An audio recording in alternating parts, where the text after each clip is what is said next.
नमस्कार, न्यूज 31 उत्तराखंड में आप सभी का स्वागत है। मैं आपके साथ हूँ ऋतु बसंत। बागेश्वर की सरयू नदी में बरसात के दौरान आसानी से तैराकी करने वाला पप्पू तैराक आज गरीबी और लाचारी में जीने को मजबूर है। इंसानियत का भाव समझने वाले पप्पू ने नदी में बहते 2 बच्चों को डूबने से बचाया था। इस पर तत्कालीन जिला अधिकारी दीपक रावत ने उन्हें सम्मानित भी किया था, लेकिन उनके पैर में चोट आने के बाद घर का खर्चा चलाना दूभर हो गया है, जिससे अब उनका परिवार आर्थिक संकट से जूझ रहा है। इस दौरान उनके उपचार के लिए स्थानीय समाज सेवी लोगों और पुलिस प्रशासन ने महत्वपूर्ण भूमिका निभाई है। यहाँ के जिला अस्पताल में पप्पू तैराक ने उपचार के दौरान बताया कि उनके परिवार में उनके बूढ़े पिता और भाभी हैं, जिनके भरण पोषण करने की भी समस्या आ चुकी है। वहीं अस्पताल में उनका उपचार करने वाले डॉक्टर का कहना है कि पिछले 1.5 साल से इसका इलाज किया जा रहा है और अभी इसका उपचार करने में समय लगेगा, तब तक इसकी देखभाल की जा रही है। ये मरीज 1.5 साल से इसके दोनों पैर में गैंग्रीन हो गई थी, जस्ट बिकॉज ऑफ क्योंकि ये स्मोकिंग करता था। आफ्टर स्मोकिंग इसको दोनों पैर में इसकी जो खून की नसें हैं वो ब्लॉक हो गई थी। ब्लॉक होने के बाद उसको हम बर्जर डिजीज़ बोलते हैं अपनी भाषा में बीमारी को। इसकी वजह से इसके दोनों ही पैर ख़राब हो गए थे। पहला जो इसका बायां पैर था वो पहले काटा जा चुका था बाहर, लेकिन उसमें भी थोड़ी दिक्कत है क्योंकि वो पैर का जो शेप है वो सही नहीं है, उसको भी ऑपरेशन करना पड़ेगा। अभी ये मेरे पास इस प्रॉब्लम के लिए आया था 1.5 साल से, और 1.5 साल से इसके लिए कोई भी कंसेंट देने को तैयार नहीं था। तो आफ्टर दैट और लोग आए अभी और इसके लिए कंसेंट दी उन्होंने, तो हमने प्लान किया, इसको एम्पुटेट किया है। और इसका स्मेल भी बहुत कर रहा था, गैंग्रीन से पार्ट था। आफ्टर दैट ये इम्प्रूव किया है, पेन इसका रिलीफ हो गया है और इसकी ड्रेसिंग होगी, 14 डेज तक यहीं रहेगा। एक बार फिर दोबारा रिकन्स्ट्रक्शन करना पड़ेगा इसके पैर का, हमको दोबारा इसकी एक और सर्जरी करनी है अभी, ताकि क्या कहते हैं इसके जो घुटने टेढ़े हैं सीधे किए जाएं।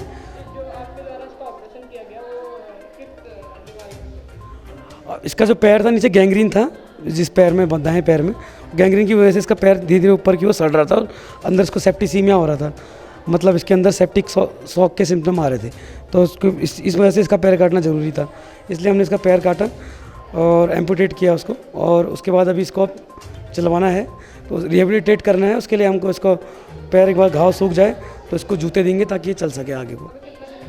इसका काफ़ी लंबा है, इसका एक बार दोबारा ऑपरेशन होगा इसको, क्योंकि घुटने सीधे नहीं हो रहे ना, तो उनकी फ्लेक्स हैं पड़े मुड़े हुए हैं घुटने, इनको सीधा करने के लिए सर्जरी और करनी पड़ेगी। इनको यहाँ के नेता लोग हैं, जो यहाँ के समाज सेवी लोग हैं, वो लोग लेके आए थे।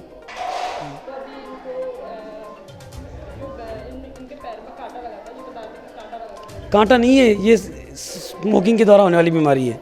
जो बहुत ज़्यादा स्मोकिंग करते हैं उनमें से कुछ लोगों को उनकी खून की नसें ब्लॉक हो जाती हैं। उस वजह से क्या होता है कि खून का दौरा ख़त्म हो जाता है पैरों को, तो पैर सूखने लगता है और उस वजह से इनके पैरों को फिर गैंग्रीन बनता है। तो इसके लिए हमको ऑपरेशन या अन्य उपचार करने पड़ते हैं। ये तो सरकारी अस्पताल हैं, ऑपरेशन तो सब फ्री होते हैं। बाकी ये समाज सेवी जो लोग हैं, उन्होंने जो भी बाहर से सामान आता है उसका खर्चा उन्होंने उठाया है। जो भी पट्टी अट्टी हो रही है उसका भी समाज सेवी लोग ही दे रहे हैं।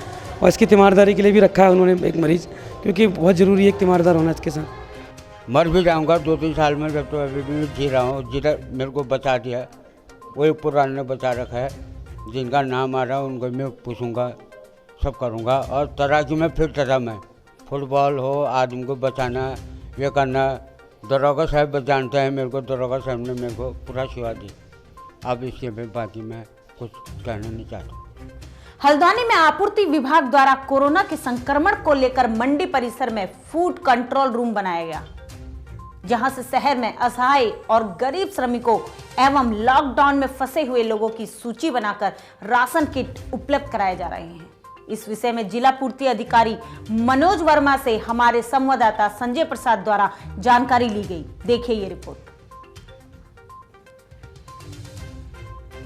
हल्द्वानी मंडी समिति द्वारा कोरोना के संक्रमण के दौरान पहाड़ी क्षेत्रों में सब्जी और जरूरी सामान की सप्लाई के संबंध में जानकारी देते हुए मंडी समिति के कार्यालय सहायक गणेश त्रिपाठी ने बताया कि जिला प्रशासन के निर्देश अनुसार सभी पहाड़ी इलाकों में सब्जी की सप्लाई की जा रही है और इस दौरान सुरक्षा का खास ध्यान रखा जा रहा है। मैं मनोज कुमार बर्मन, जिला पूर्ति अधिकारी नैनीताल।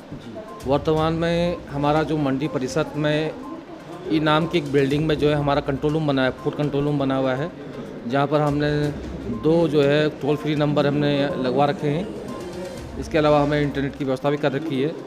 इस कंट्रोल रूम में ही हमारा जो है राशन गोडाउन बना हुआ है एक, जिसमें हम जो ऐसा असहाय श्रमिक हैं, असहाय व्यक्ति हैं जो लॉकडाउन की अवधि में फंस गए हैं, जिनको खाने को राशन उपलब्ध नहीं है, उनको हम राशन किट बना करके जिलाधिकारी महोदय के निर्देशानुसार और शासन के निर्देशानुसार जो मानक निर्धारित किए गए हैं उसके अनुपालन में हमने यहाँ पर राशन किट बना करके प्रशासन के माध्यम से, जिसमें राजस्व निरीक्षक हैं, कानूनगो हैं, तहसीलदार हैं, अन्य और एसडीएम साहब हैं, सब लोग मिलजुल के एक पूरी टीम बनी हुई है।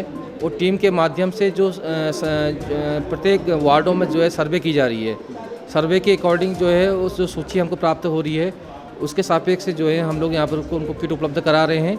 और ऐसे सर इन किटों में क्या क्या सामान इसमें वर्तमान में हमने जो प्राथमिकता के दृष्टिगत ये रखा था कि इसमें चावल है, दाल है, तेल है, नमक है, सब्जी मसाला है, साबुन है, कपड़े धोने का साबुन है, चाय, चीनी, जो मूलभूत आवश्यक आदमी के लिए होता है वो सब इसमें उपलब्ध है। अच्छा, जो असहाय निराश्रित हैं या बिना विदाउट राशन कार्ड वाले हैं उनकी लगभग संख्या कुछ आंकड़े कुछ सामने आए हैं अभी तक? हमने जो लॉकडाउन अवधि में जो लॉकडाउन का अवधि हमारा लगभग 1.5 महीना हो चुका है, इसमें लगभग हमने 22,000 किट बंटवा दिए हैं। 22,000 हमारी जो लिस्ट आई थी प्रशासन के माध्यम से उनको उपलब्ध करा दिया गया है। और जो इसके जो इसके अतिरिक्त परिवार हैं, जैसे हमारे राष्ट्रीय खाद्य सुरक्षा योजना के अंतर्गत जिनके राशन कार्ड ऑनलाइन हैं, उनको जो है पर्याप्त मात्रा में खाद्यान्न मिल रहा है। भारत सरकार द्वारा जो है 5 किलोग्राम पर यूनिट उनको खाद्यान्न में चावल दिया जा रहा है। इसके अलावा राज्य खाद्य योजना के अंतर्गत भी जो है राज्य सरकार द्वारा भी महाअफील से जो है अब 20 किलोग्राम प्रति कार्ड खाद्यान्न कर दिया गया है। जो पहले 7.5 किलो था उसको 20 किलो कर दिया गया है। आज ही शासनादेश आया है मेरे पास, तो हमारी कोशिश ये रहेगी कि हम माह के प्रथम वीक तक जो है पूरा खाद्यान्न उठा करके सस्ता गल्ला विक्रेता की दुकान के माध्यम से पहुंचा दें, ताकि लाभार्थी को जो है जल्द से जल्द प्राप्त हो सके।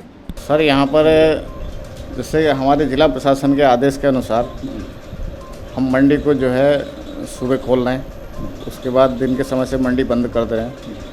और पहाड़ों को वाहनों पे भेजने के लिए हमने 11 बजे से समय दे रखा है, जिसमें पहाड़ों की सप्लाई के लिए सब्जी, फल, राशन, ये चीज़ें पहाड़ों को सप्लाई की जा रही है कि कहीं पर भी कोई भी इस क्षेत्र ऐसा ना रहे जहाँ पर इन चीज़ की कमी हो, उसके लिए मंडी द्वारा पूरा प्रयास किया जा रहा है। अच्छा सर, जो बाहर से आने वाले वाहन हैं, जैसे अन्य ज़िलों से या अन्य प्रदेशों से जो वाहन आते थे या व्यापारी आते थे, उनके लिए क्या कुछ किया गया है? सर, हमने यहाँ से एडवाइजरी जारी कर रखी है। बाहर से आने वाला कोई भी वाहन जो आता है, उसमें जो भी आता है, वाहन चालक, कृषक या व्यापारी, वो जिस फर्म पर जाता है उस फर्म को उसको अपने उसी ट्रक में वाहन में ही बैठाना होगा, और जब तक कि वो वाहन खाली नहीं हो जाए। और मंडी में उसको घूमने की हमने इजाज़त नहीं दे रखी है। और जैसे वाहन खाली हो जाएगा उस बीच में अगर उससे कोई खाने पीने की व्यवस्था होती तो वो वही आड़ती करेगा जिसके वहाँ वो सामान लेके आया हुआ है, और वाहन खाली होने के बाद वो उसी में बैठ करके वापस चलेगा। और बाकी उनको देने के लिए हमने यहाँ पर सैनिटाइज टनल लगा रखा है। कोई वाहन अंदर गुजरता है, कोई व्यापारी अंदर गुजरता है, वो सैनिटाइज टनल से होकर गुजरे, पूरा सैनिटाइज होकर जाए। और उसके हिसाब से हम ये किट भी बांट रहे हैं जो आने वाले व्यापारियों को, आड़तियों को, जो भी किसान है, मतलब पूरा प्रयास किया जा रहा है कि ये जो है संक्रमण जो है हम इसको रोक सकें। अच्छा, वर्तमान में जैसे हम देख सकते हैं आपने गेट पे भी कुछ सैनिटाइजिंग मशीनें लगा रखी हैं, और साथ ही लोगों द्वारा ये ज्ञात हुआ है कि अंदर मंडी के अंदर आने के लिए परमिशन की आवश्यकता पड़ रही है, तो इस संबंध में आप क्या कहेंगे? सर, हमने जो है यहाँ पर जो अंदर आड़ती जो हैं और जो व्यापारी जो हैं, नहीं मुनीम जो है उनको हमने यहाँ पर मंडी समिति कार्यालय से कार्ड जारी किए हैं, और बिना कार्ड के वो अंदर जो है उनको प्रवेश नहीं दिया जा रहा। और जैसे कि उनके दुकानों में काम करते हैं पल्लेदार वगैरह, तो आड़तियों को ये आदेश दिए गए हैं कि अपने पल्लेदारों की, जितने भी पल्लेदार हैं उनकी लिस्ट बनाएं और उनके फ़ोटो चिपकाएं, उनके आधार नंबर वगैरह सब उसमें एंट्री करें, और उसको जो है मंडी में यहाँ पुलिस चेक पोस्ट है उससे वेरीफाई कराएं, और उससे अन्यथा कोई व्यक्ति अंदर आता तो उसके खिलाफ कार्रवाई की जाए। इसी के साथ हमारे चैनल को लाइक करें, सब्सक्राइब करें, साथ ही बेल आइकन दबाना ना भूलें। बने रहिए न्यूज़ 31 उत्तराखंड के साथ। धन्यवाद।